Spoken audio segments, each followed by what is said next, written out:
भगवान शंकर का स्मरण नहीं करता था। वो ना शिव को जानता था, ना शंकर का भजन करता था, ना शंकर का स्मरण करता था, ना शंकर का मंत्र जाप करता था, ना शंकर जी का गुणगान करता था। वो सुधात असुर केवल जहां पर पार्वती जी बैठकर तप करती थी उस भूमि पर आकर पार्वती जी को देखता था।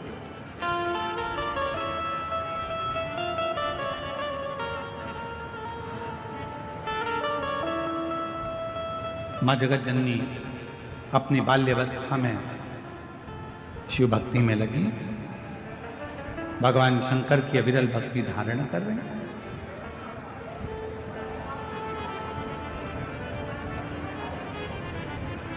अविरल भक्ति में माँ जगत जननी खोई। अब सुधात ने एक बार विचार करा, सुधात असुर ने विचार करा कि ये है कौन। तब स्मरण करके उसने पता करा कि यह हिमालय राज की बेटी पार्वती है और बालू मिट्टी का शिवलिंग बनाकर, बालू का शिवलिंग बनाकर, मिट्टी का शिवलिंग बनाकर शंकर जी की आराधना कर, शिव की आराधना, भगवान शंकर की अविरल भक्ति को धारण कर। पार्वती जी को नहीं मालूम कि मुझे कौन देखता है। पार्वती जी तो अपने भजन में लीन रहती हैं, शिव की भक्ति में डूबी रहती हैं। श्री शिवाय नमस्तुभ्यं, श्री शिवाय नमस्तुभ्यं, श्री शिवाय नमस्तुभ्यं, श्री शिवाय। पार्वती जी अपनी अलमस्ती में भगवान की आराधना कर, उन्हें नहीं मालूम। जो कथा सुनने के लिए आता है वो ये नहीं देखता कि मैं आगे बैठा हूं कि पीछे बैठा हूं कि राइट में बैठा हूं कि लेफ्ट में बैठा हूं। उसका तो एक ही तत्व है कि कहीं पर बस माइक की आवाज आ जाए, कहीं पर भी बैठकर मैं कथा सुनूंगा, मेरे कानों में अगर ये शिव महापुराण की कथा अंदर चली गई और जिस जमीन पर बैठकर मैं कथा सुनूंगा, जब आरती हो जाएगी, आरती होने के बाद जब मैं उठूंगा, उस जमीन की रज को, मिट्टी को जब मैं अपने मस्तक से या मेरे शरीर में जो दुख है, तकलीफ है, वहां लगाऊंगा, तो वो सोच कर जाता है कि मेरा दुख उस समय पर समाप्त तो होगा ही, ये निश्चित है। और कोई पूछे कि सियोर वाला महाराज बोलता है कि जहां कथा बैठकर सुन रहे हो, उठोगे, आरती होने के बाद जब वहां से जाओगे, वहां की मिट्टी को अपने मस्तक चढ़ा कर जाना या उस मिट्टी को नमन कर कर जाना, ये कहां लिखा? तो इस सुधात असुर की कथा में, माँ जगत जननी की कथा में, सुत महादेव की कथा में इसका वर्णन आता है। स्कंद पुराण में भी इसका वर्णन, स्कंद पुराण में भी सुत महादेव का वर्णन आता है। और जब भी आप जम्मू कश्मीर घूमने के लिए जाएं,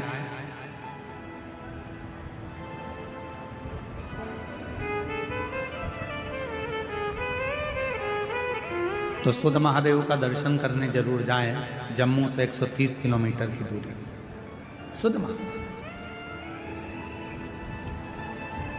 संगत का असर किसको कहते हैं? जहां बैठकर आप भगवान शंकर के अविरल भक्ति को धारण कर रहे हो, जहां बैठकर भगवान शंकर का मंत्र जाप कर रहे हो, जहां बैठकर शिव नाम ले रहे हो, जहां बैठकर भगवान शंकर का गुणगान कर रहे हो, उस मिट्टी की मूलता कितनी है? उस मिट्टी की एक पत्र है, अच्छा है।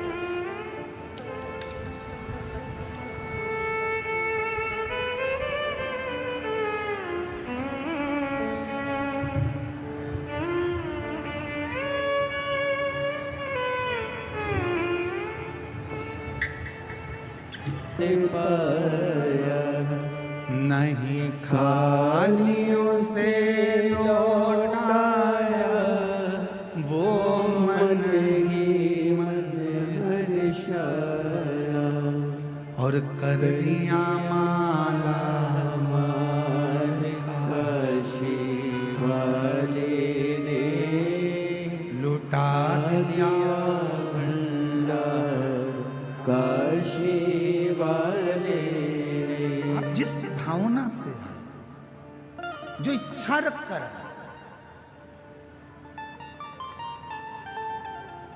शुद्ध महादेव की कथा कर रहे।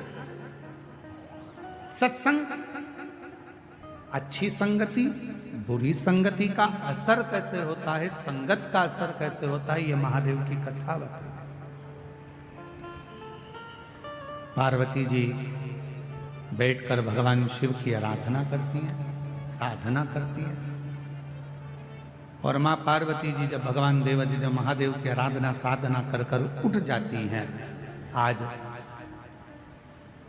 सुधात असुर ने विचार करा, जरा जहां ये लड़की बैठकर, ये कन्या बैठकर आराधना करती है, वहां की मिट्टी को जरा मैं थोड़ा सा लगा कर देखता हूं। उस मिट्टी को लगा कर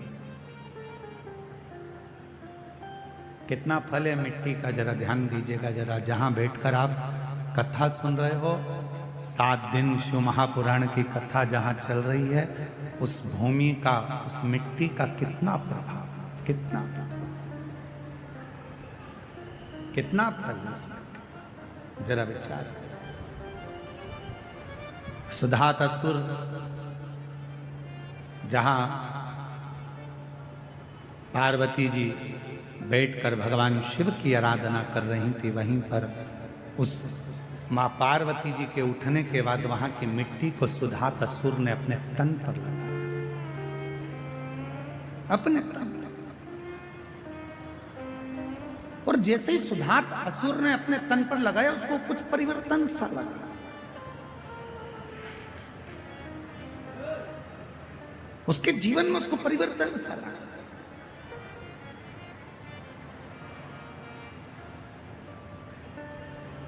क्या मिलेगा, कैसे मिलेगा, क्या प्राप्त होगा, कब प्राप्त होगा और कैसे प्राप्त होगा, ये शिव जानता है। सुधात असुर ने नियम बना लिया कि अब ये कन्या जब तप कर कर उठेगी, साधना कर कर उठेगी, ये कन्या जब भगवान शंकर का पार्थिव पूजन कर कर उठेगी, तो वहां की मिट्टी को मैं जहां बैठूंगा वहां रखूंगा, जहां सोऊंगा वहां रखूंगा। और उस मिट्टी का संग उसके जीवन में होने लगा, उस मिट्टी का संग।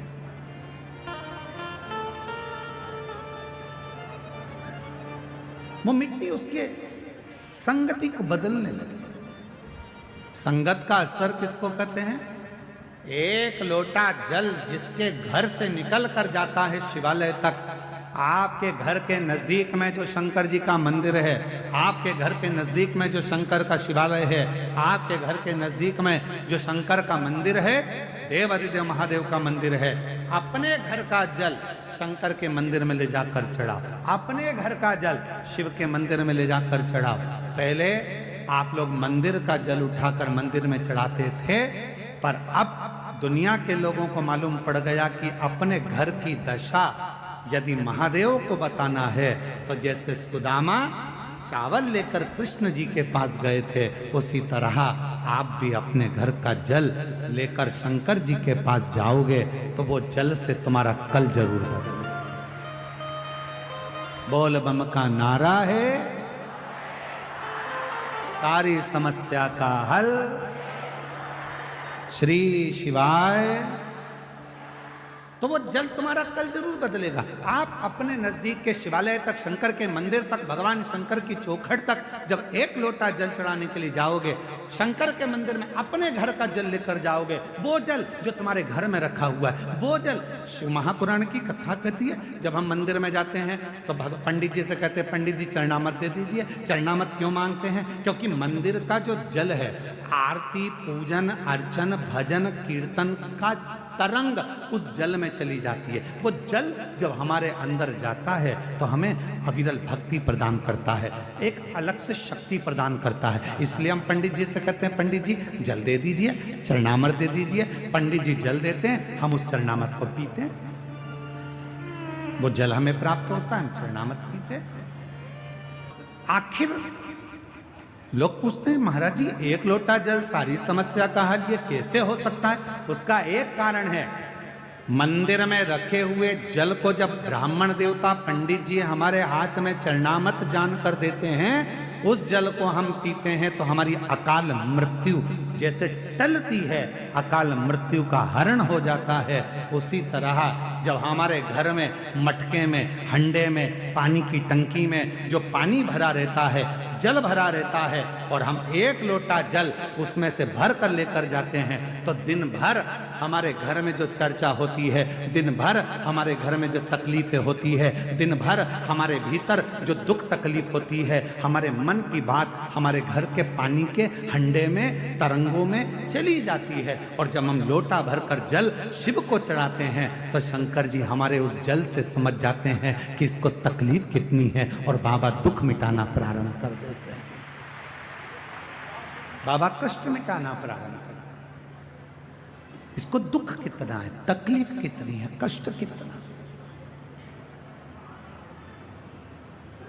और शंभु शरणे पड़ी मांगू घड़ी रे घड़ी, दुख काटो दया करीन दर्शन आपो। ओ शंभु शरणे पड़ी, बोलो बोलो, घड़ी रे घड़ी दुख काटो दया करी दर्शन आपो।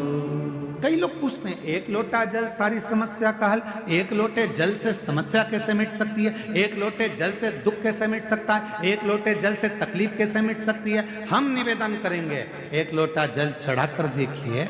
जब आप चढ़ाना प्रारंभ करेंगे और पूर्ण विश्वास भरोसे के साथ देवाधिदेव महादेव को जब एक लोटा जल चढ़ाएंगे, निश्चित है जो घर में रखा जल है, उस जल में आपके विचार, आपकी सोच, आपका मन उस जल में गया होता है।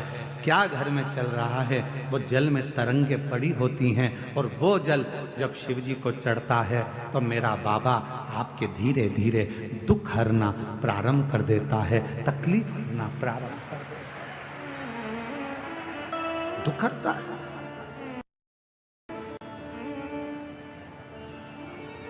कष्ट हरता है।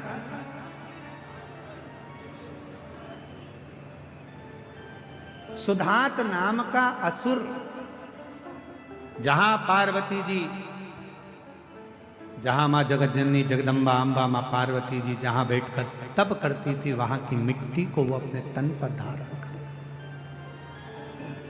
सुधात असुर। अब लोग कहते हैं मिट्टी से ऐसा हो सकता है क्या, दुख मिट सकता है क्या, तकलीफ मिट सकती है? क्यों नहीं, क्यों नहीं मिट सकता। एक असुर जो देवताओं को परेशान कर रहा है, एक असुर जो गंधर्वों को परेशान कर रहा है, एक असुर जो अप्सराओं को परेशान कर रहा है, एक असुर जो सबको कष्ट दे रहा है, और केवल मां जगत जननी के उठने के बाद उस मिट्टी को वो अपने तन पर धारण कर लेता है, तो उसकी जिंदगी में इतना बदलाव हो जाता है कि वो शंकर की भक्ति की ओर जुड़ता चले जाता है। जुड़ कितना फल है। जिस घर में से एक लोटा जल देवाधिदेव महादेव को चढ़ाने के लिए निकलता है, घर के अंदर से एक लोटा जल निकलकर जब शंकर के मंदिर में जाता है, उसी समय पर 3 दोष उसके घर के समाप्त हो जाते हैं। पहले नंबर का, घर के अंदर से जल गया तो वास्तु दोष समाप्त हो गया। दूसरे नंबर पर, घर के रसोई घर में मटके में, हंडे में, टंकी में से जल गया तो पितृदोष शांत हो गया। और तीसरे नंबर पर, घर के अंदर से जब हम जल लेकर निकलते हैं, अपना दरवाजे से बाहर निकलते हैं शिव को जल चढ़ाने के लिए, तो काल सर्प दोष समाप्त हो जाता है। ये 3 दोष उसी क्षण समाप्त हो जाते। ये 3 दोष उसी पल समाप्त हो जाते हैं। ये 3 दोष अपने आप उसी क्षण समाप्त हो जाते हैं। कोई तुमसे कह दे कि तेरे घर में वास्तु दोष है, तुम्हारी ये बाथरूम गलत बनी है, सीढ़ियां गलत बनी है, छत गड़बड़ हो गई, सीढ़ियां गड़बड़ हो गई, ये गड़बड़ हो गया, वो गड़बड़ हो गया। लोग कह दे तुमसे कि तुम ये गड़बड़ है, वो गड़बड़ है, वो गड़बड़ है, उससे कह देना सारा गड़बड़ भले हो, पर मुझे पूर्ण भरोसा है जब एक लोटा जल लेकर मैं शंकर जी के मंदिर में जाऊंगी तो सारे दोष अपने आप मिटते चले जाएंगे।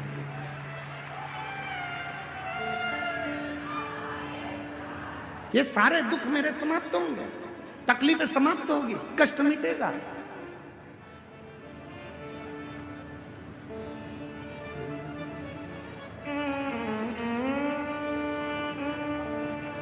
वो दुख समाप्त होगा, वो कष्ट मिटेगा, वो तकलीफ मिटेगी।